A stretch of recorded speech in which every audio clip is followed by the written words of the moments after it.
सरकारी नोकरी मिळवण्यासाठी मुख्य म्हणजे तुमचा अभ्यास महत्वाचा आहे, तुमची मेहनत महत्वाची आहे, तुमचे कष्ट महत्वाचे आहेत. या तिन्ही गोष्टी तर महत्वाच्या आहेत, त्यात तुम्ही करणारच आहात, त्या तुमच्या चालूच आहेत.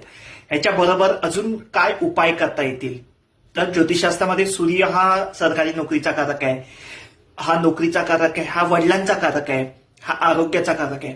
त्यामुळे सरकारी नोकरीचे प्रयत्न करत असताना घरी रोज वडिलांच्या पाया पडून जा. जिकडे बाहेर निघत असाल तुम्ही किंवा घरी असाल, रोजच्या रोज न चुकता वडिलांच्या बाबांच्या पाया पडा.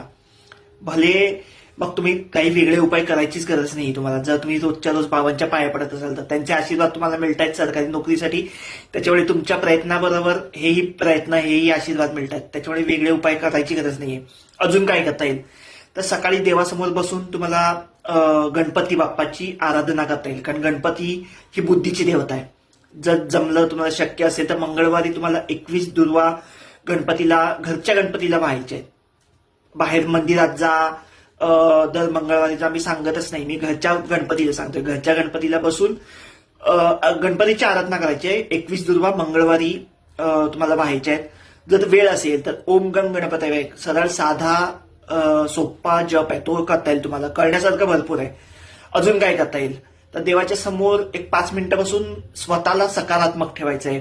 अशी डोळे मिटून अशी एक तुम्हाला विचार मनात आणायचे की मला सरकारी नोकरी मिळाली, मनासारखी सरकारी नोकरी मिळाली, मी मोठा कोणतरी अधिकारी झालोय, हे मनात तुम्ही आणायचंय. आणि जसा तुम्ही विचार कराल ना त्याप्रमाणेच घडत जाईल.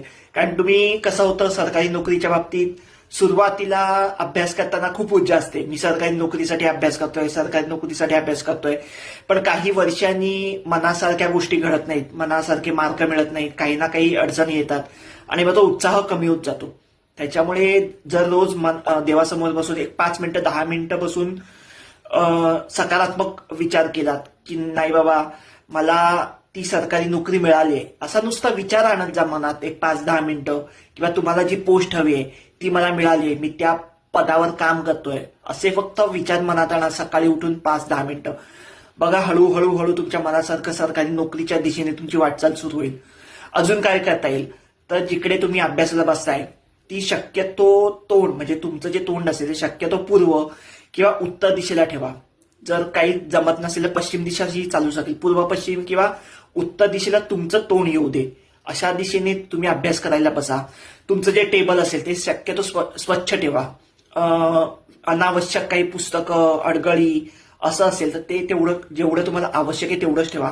असे बरेच उपाय करण्यासारखे तुम्ही प्रयत्न जसे करताय, तुम्ही अभ्यास करताय, तुमची मेहनत घेताय, त्याच्यावर हेही उपाय करून बघायला काहीच हरकत नाहीये. धन्यवाद.